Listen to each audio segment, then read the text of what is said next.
Welcome to the NovaHoopcast. Kevin and Brian here. We've got our friend Keith Honore, who we visited with last year.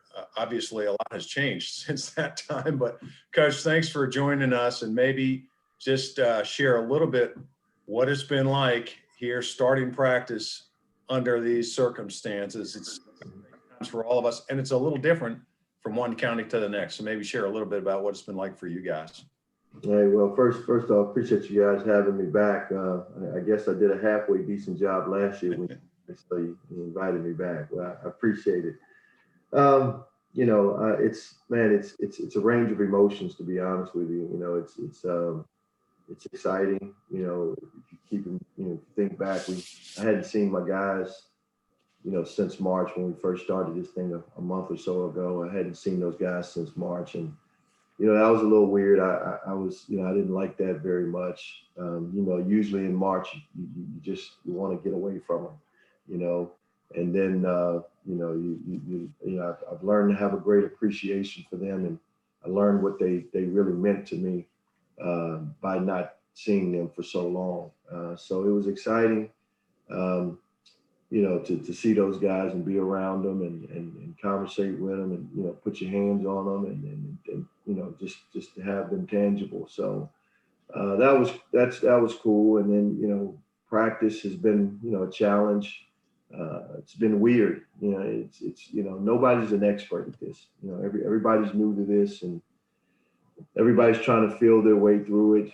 And as coaches, our biggest, my biggest concern should have been, how do I figure out how to beat Garfield on December 28th? And right now, it's a daily chore to try to figure out how to get better while keeping them safe. There's just so many things that has to be thought about and planned for before we even touch the court for a practice. There's so many hoops that has to be jumped through. So it's a challenge. It's weird. But at the same time, when it gets frustrating, when it gets challenging, and I kind of throw my hands in the air, I quickly remind myself of the feeling I had from March to I guess October, November, when I didn't see those guys. So I just tell myself it beats the alternative. I'd much rather be doing this than again, like I told you guys, watching fanless sports on TV. So I'm appreciative. I'm very, very appreciative of this opportunity. And I understand. I wouldn't want to be the powers that be, guys. I wouldn't want to have to make these decisions. There's no right decision. There's no wrong decisions. We saw what this COVID has done to the country in terms of their political view. Well, it's all the way down to the basketball, to high school sports. Some people say we should do it. Some say we shouldn't. And so the powers that be have to make a decision. They're going to be wrong no matter what. So. Hey, Coach, tell us a little bit about your team this year. I know we spoke to other coaches in Prince William, and they say you got a good squad coming back but for the people in Fairfax and Loudoun who might not know as much, tell us a little bit about your team and what to expect from you guys this year. I think we went 23-4 last year. I think was our record. We won the region, won the district, and we're fortunate to get to the state tournament. We lost to Western Branch in the first round. We returned probably 90-95% of that team. So the potential is certainly there for us to have a special season.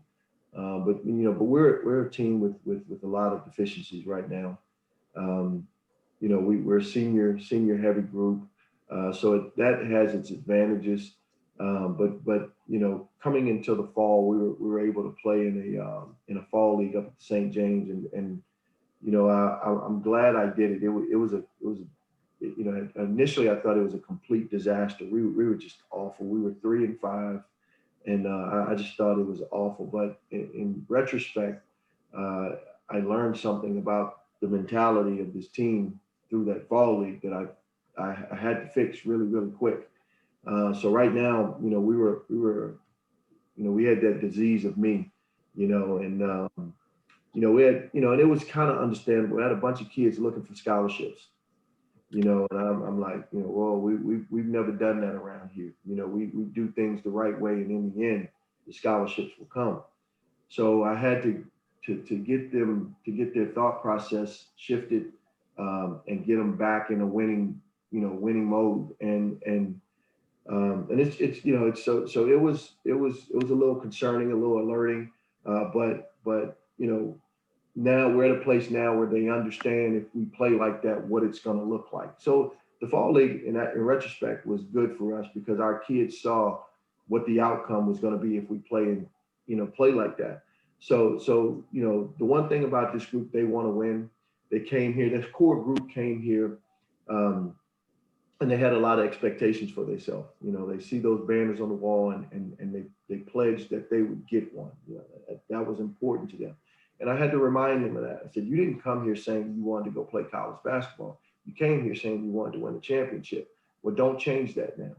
So, you know, we got some deficiencies, you know, that we've got to fix, basketball wise. You know, we've got some things that we've got to do, and they're getting it done. To their credit, you know, they walked in and they're busting their tails.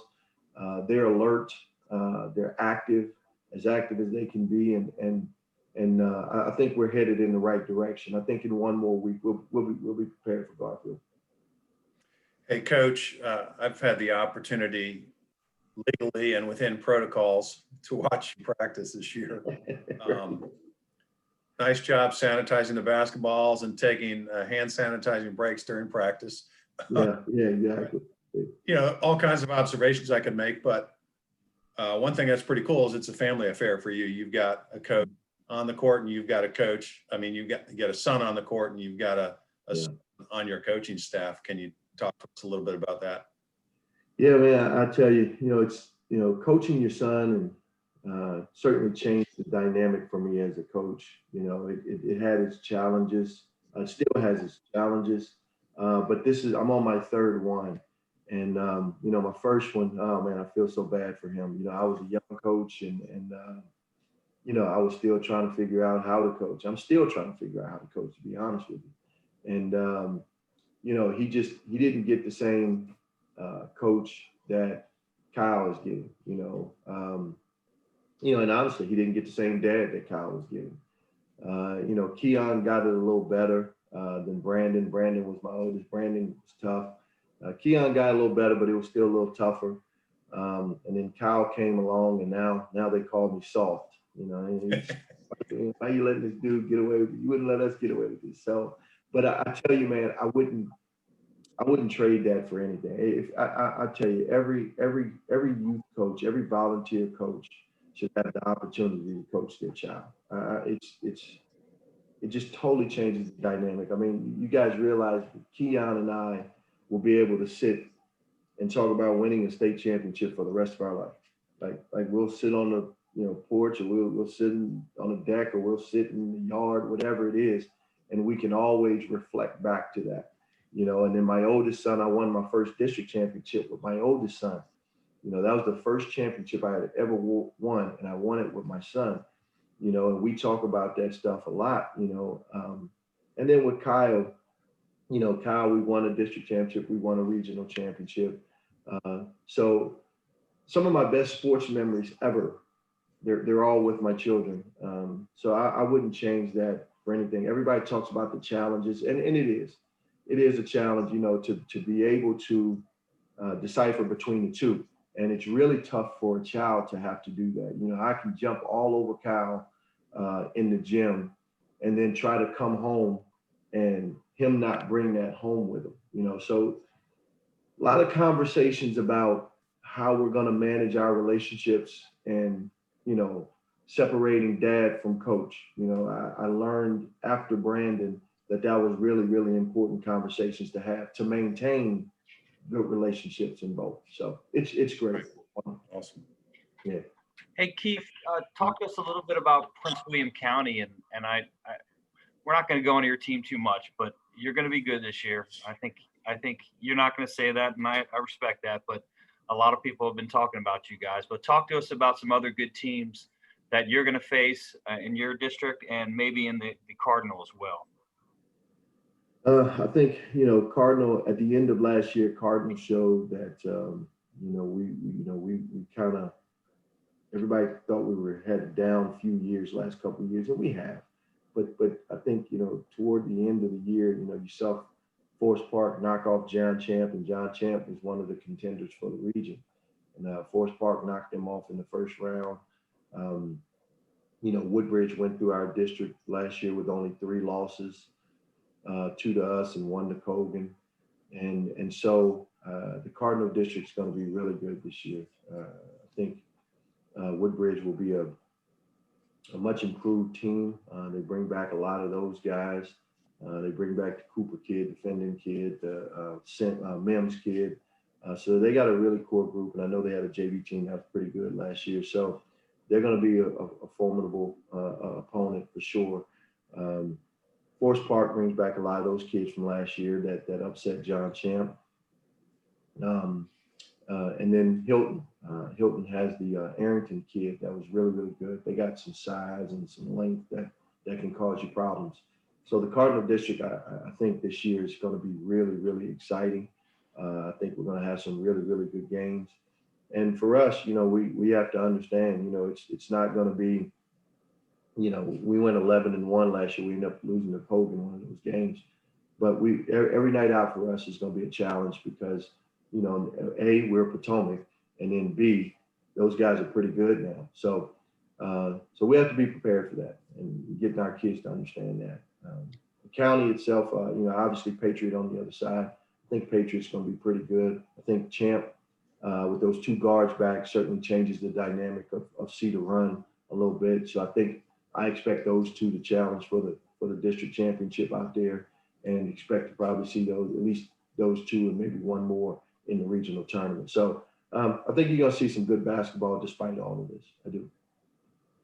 Kevin, this is an issue we run into fairly often when we interview coaches. We could go on, we could do a whole show for like 2 hours and not cover all the topics. You're someone who loves to talk hoops like we do. So probably got to cut it off there. Coach, thanks so much for joining us. Thanks, Coach. Great job navigating this stuff so far, and let's keep our fingers crossed that we keep going in the right direction. Good. Well, I appreciate you guys having me, and you enjoy the rest of your weekend. Thanks, Coach. Thank you, Coach. Yeah. Hey, Brian, let me be the first one to say he's downplaying his squad. They're good. Oh, I know. And we all do that. So I get it. And we certainly have a ton of respect for Coach Honore and his program, but they're loaded again. They're going to be good because everyone I talked to about his district, and I kind of messed up there. He's in the Cardinal and the other out there is a Cedar Run, but everyone who I've talked to says Potomac is going to be good again. And you got a chance to see him. What'd you see? Yeah. It was weird because they weren't allowed to have contact yet. So, he was asking me for feedback, from what I saw after practice. I was like, obviously what I saw was a group of guys that they all practiced hard, like every last one of them. Yeah. And they're all vocal. They're all totally on the same page. He's got some length. He's got some size. Obviously he's got athletic ability. I saw all the intangibles, and I sense that they're just going to go right at you, and they're going to have some depth too. They're going to play for 32 minutes. But you and I think appreciate the same thing. There's just the feel around his guys was a real energetic, positive vibe in addition to the talent. So, and one thing we've talked about a lot in the past is how much a role tradition plays in that. And they have a tradition there. He talked about those guys seeing the banners on the wall and they want to live up to it, and that's worth a lot. So they're going to be very good. No doubt. The few coaches that I've talked to in Prince William, they all like you, they all mention Potomac. They all mention Patriot too. And then, there's some other teams in there that Coach Honore mentioned, a couple of them that have some talent as well. Kevin, anything else about Prince William? I want to say one thing about Potomac, and it's not easy to have tradition.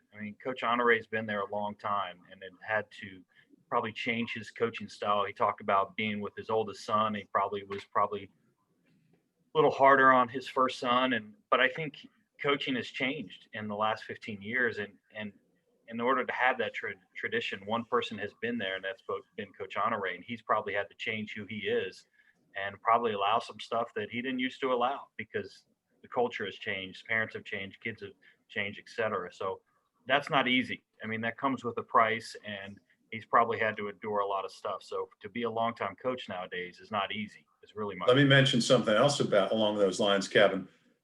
Kendall Hayes came before him. Mm-hmm. Kendall Hayes was just a tremendous coach at Potomac, and Coach Honore was on Kendall's staff. And Coach Honore has mentioned to us before, it's Kendall Hayes' court is written right there on the floor. So there's always a reminder every practice and every game. He sees Kendall's, and I'm sure they're friends and have a good relationship, and they learned a lot from each other. But so you're trying to live up to that tradition every time you walk out there, and I think he's arrived. Obviously, he's established himself as an elite coach. But I'm sure when he first took over, you feel the pressure to live up to that, and so I have a lot of respect for somebody that's able to do that, to live up to that.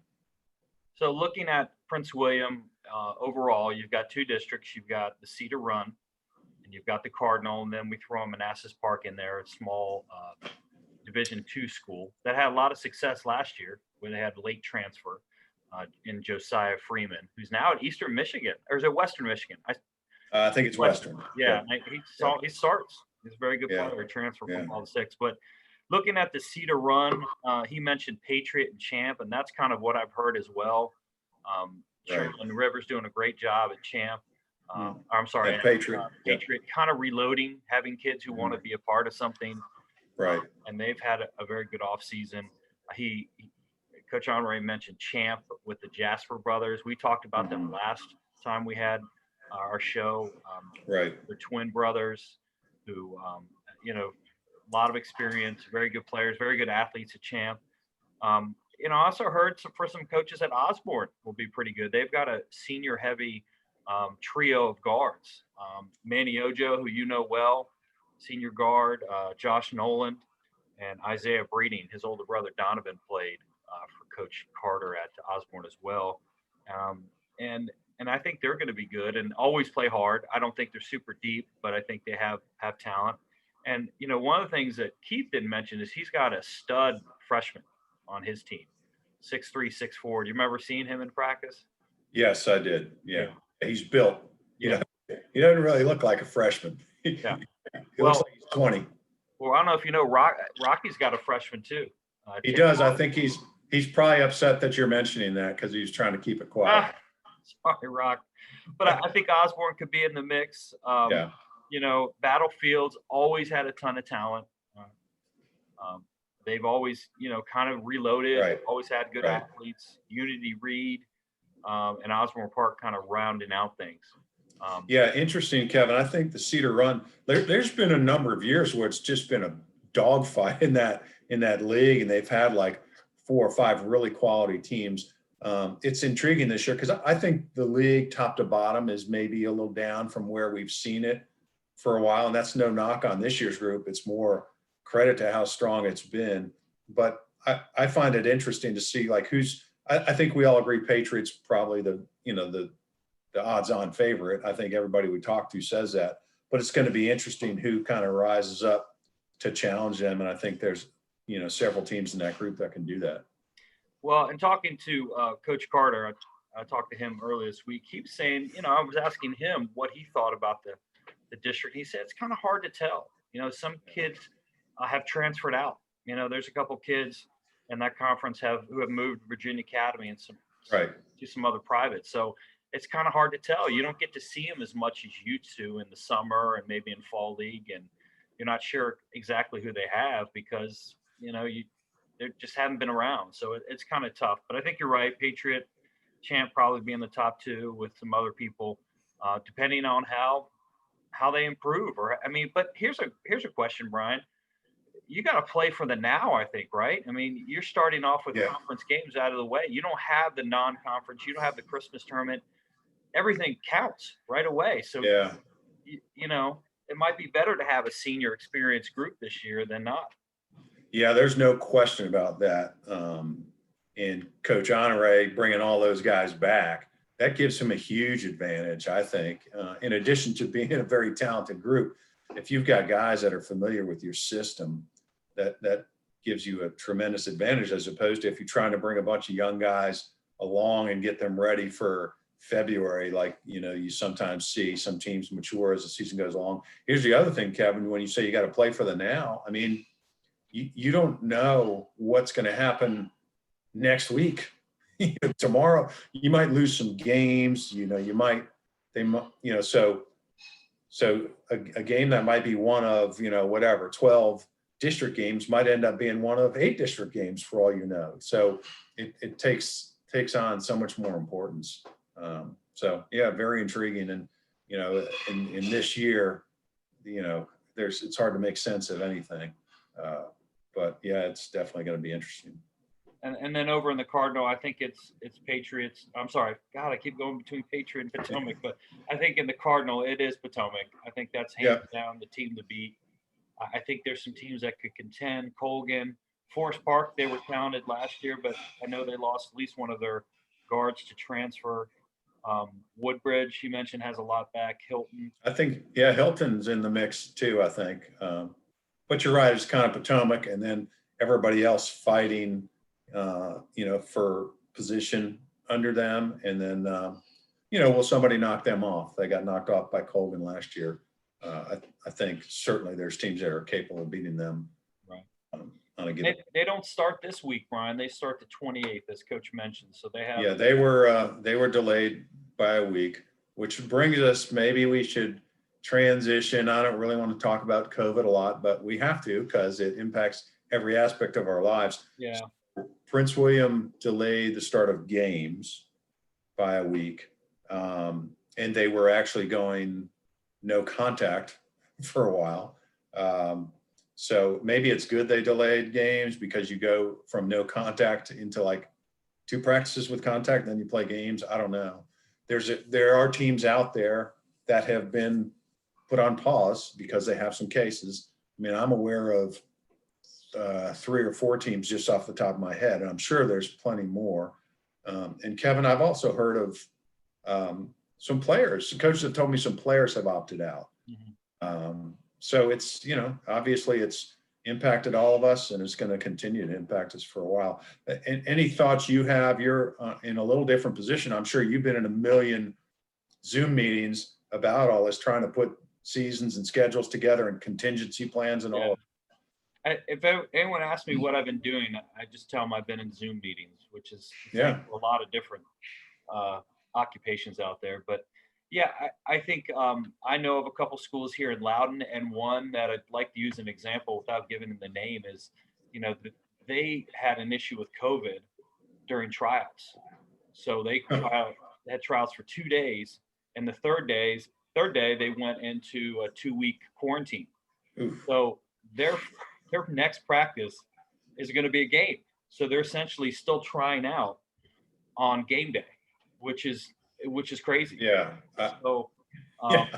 And like he said, you just have to be happy that we have the opportunity. Right. We're in the 50% of schools in the state that are playing. There's plenty of districts and individual school systems that have said we're not playing at all or we're delaying. So I think the mindset has been very clearly defined to our coaches, and it sounds like Keith Honore is on board. Be lucky with what you have. Things have changed. I know that Cardinal basketball officials that we work with in Fairfax and in Loudoun, we're going down to 2 officials a game. There's just not enough officials. They're down big time. So we're telling coaches, you might want to complain, you might want to, voice your opinion, but this is what you're going to get. You might get the rec official who's wearing his bike shorts and high socks and does, Are those not in style anymore? No offense to our friends Scott Bach Hansen and Adam Brick, but you're going to get what you get, and you've got to be happy that you're there on every front. Right. Etc. Yeah, that goes for the quality of play too. I mean, it's I think at times it's going to be sloppy. So yeah, you're right. And a great reminder from Coach Honore, just be thankful that, every second that you're out there. We as coaches, we always say, enjoy the moment, the process, all that, because you never know. At some point in time, the game will be taken away from you, and kids are probably rolling their eyes. Yeah, whatever. Every coach says that. Well, this group of kids, they know it. They've experienced it. So hopefully, all the kids that I've talked to, they're very happy to be here. They're not complaining at this point. If you say, now you have to wear a mask and practice in the game, they're like, okay, no fans, okay. They just want to play. They just want to play, and that's the right mentality. And hopefully, everyone keeps it up. Now, it is. We've talked about it before. The cancellations will be interesting. How you're going to make things up. And I know in our district we have protocols set up in terms of the first 2 times you play everybody, that's, or the first time you play them, that counts towards your district, because the idea is that we're supposed to play everybody twice. And if we don't get to that second game, then the first game counts. Right. And if it doesn't happen, you're going to get, let's say you're at a school and you play 10 games and I'm at a school, we only play 6, and we're going to go to winning percentage, Yeah. So you got to do what you got to do. Right. Yeah. I think we're all just excited to be here. The last thing I'll say on that, Kevin, because I've been able to get into 1 or 2 practices, again, legally following all appropriate protocols. It is weird. Like, the coaches I've seen doing a really good job, but I've seen everybody wearing a mask. I've seen coaches wearing gloves. I've seen breaks in practice to go sanitize your hands. I've seen breaks in practice to spray down the basketballs. I mean, just crazy stuff, but everybody's doing, from what I've seen, doing the best that they can to keep it going. Well, let's try to get back to normal and talk about the games that are coming up. We mentioned that Fairfax and Loudon will start this week. There's a couple good games coming up, Brian. I have in my head any games that stick out for you that are big this week for teams in our coverage area. Well, I think every game's a big game now. We have, I got Hayfield at Yorktown on Tuesday, and, Yorktown coming off just a tremendous, kind of magical season, and they implemented the Braddock style, the Grinnell style, and, different teams try to find ways to combat that. I suspect Hayfield will go right at them. There's some coaches, and I don't know what the right thing to do is against that system. I honestly don't. But there's some coaches that don't overthink it and just say, we're just going to go out and we're just going to go right at them and try to beat them. I suspect that's what Hayfield would do. So I'm intrigued to see what happens with that one. McLean hosts Chantilly, and it's interesting when I reach out to coaches to talk about games a little bit, they say, as of now, that's when we're supposed to play. So they know everything's fragile. So those are 2 that jump out in my mind. Kevin, I think you mentioned, I'm going to steal one from you, Hilton at Battlefield. But again, those have been pushed back, a week. But I know there's some others in Prince William and Fairfax that you kind of got on your list. Well, actually, I'll start in Loudon. I think there's 2 good games. The first night, tomorrow night on Monday, you've got Riverside at Potomac Falls. Both teams were, in the regional championship last year, and that was won by Potomac Falls. But Potomac Falls lost a lot, and so did Riverside. But I think it should be a very competitive game, a very fun game for both teams and both coaches. But that'll be a good one out of the gate. Also, another one with, I think, 2 of the best teams in the Dulles district, the 4A district out here, that's Dominion at County. Both are expected to be very good this year. And Fairfax, how about an early rivalry? Hayfield at Edison. That's a, down the road, kind of rival. We've always talked about rivalries and how much we like that. And Hayfield at Edison's a big one. Alexandria area. Alexandria battle.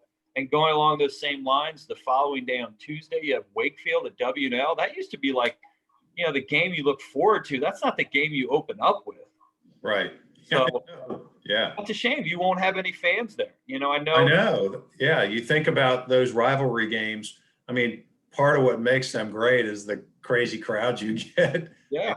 That's not going to be there. That's it. That's going to be interesting to see, Kevin, is, because oftentimes, like when you play a game on a Tuesday night, some big gym, or on a Saturday morning in a Christmas tournament, you talk about your kids having to generate their own energy. Well, it's going to be the case all year because there's going to be no fans to kind of help give you that lift.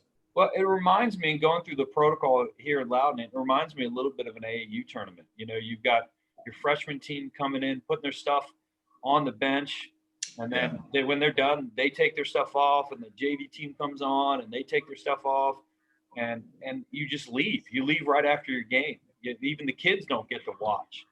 Yeah. So it's really like an AAU atmosphere. And I know in Loudon and in Prince William, Coach Honore mentioned they have the Pixel cameras where parents would be able to watch it from home. I think in Fairfax, they don't have that system set up yet, but people are talking about using YouTube TV and, different, media venues to get games out to fans.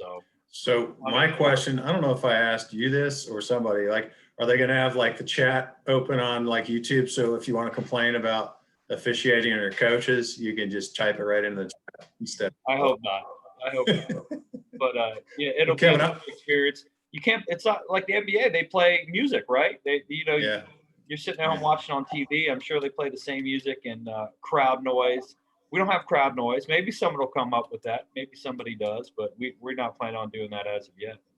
So you're not doing any music or crowd noise, or I mean, are there any other like kind of protocols or just game day things that you've talked about that you're doing that are different from what you would normally do, other than? Oh yeah, I mean, they're coming in a back door to the school.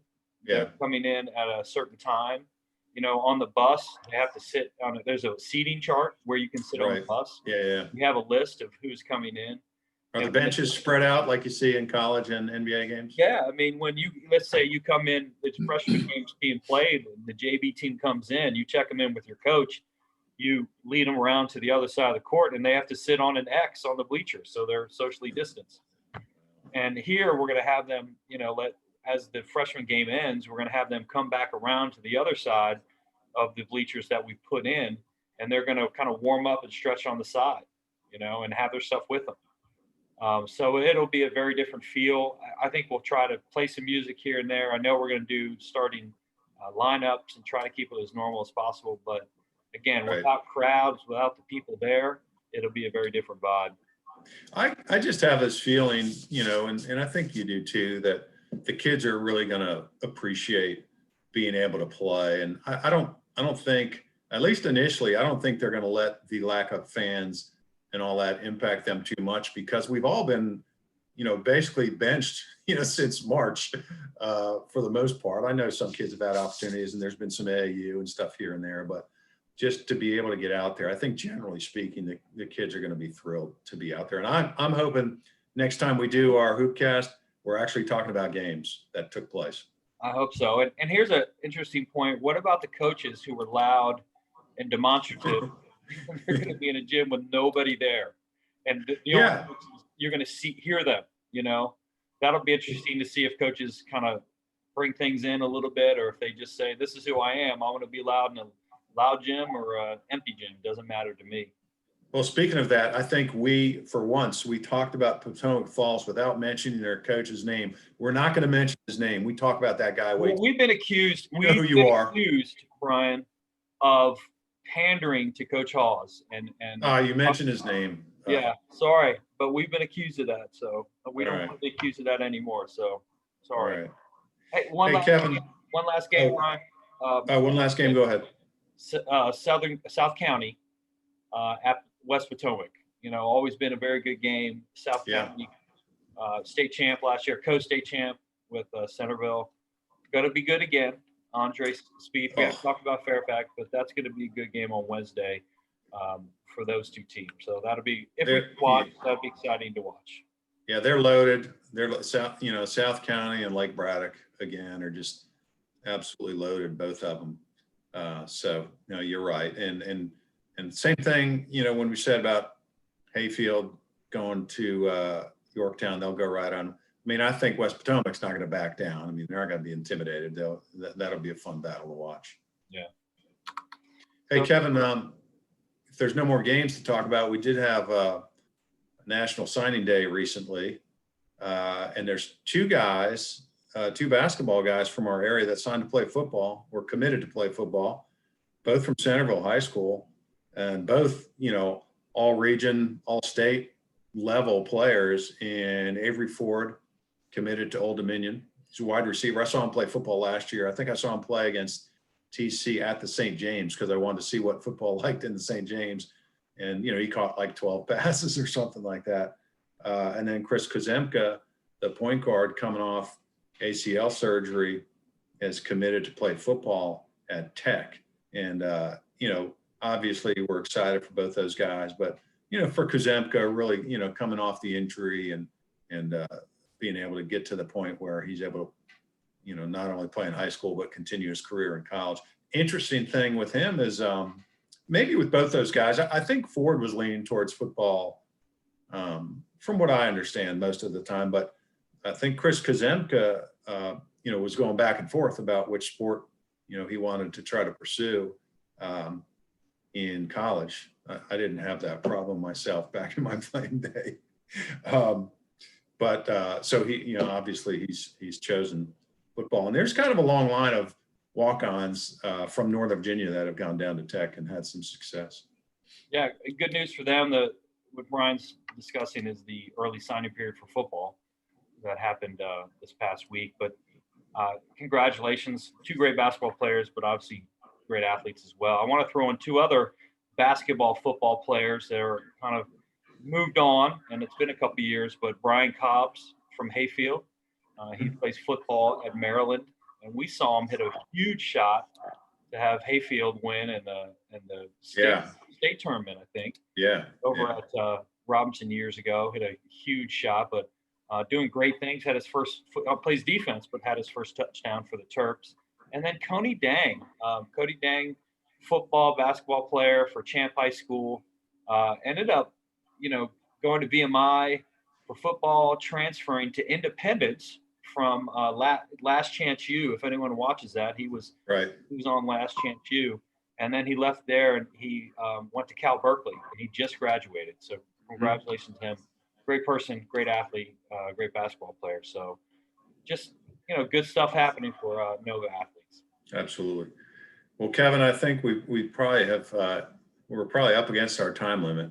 We are. I've been watching the clock. Nobody wants us to watch us for more than 40 minutes, so we're under right now. All right. Well, hey, everybody keep working hard, stay socially distant, wear that mask, wash your hands, and hopefully when we get together next time, we'll actually be recapping some on-the-court action. And we need to talk more about Fairfax. We've skipped over them, so maybe that'll be recap of games while we talk about the different districts in Fairfax County. But happy to Braddock and South County. That's it. And then they're the two at the top. Then we'll figure out who's going to challenge them. Well, we made it, Brian. A lot of times I didn't think we'd make it to basketball season. I know. But here we are, and happy to be here. So thanks for listening. Brian, I'll see you next week. Guys, take care. Have a good week. See you.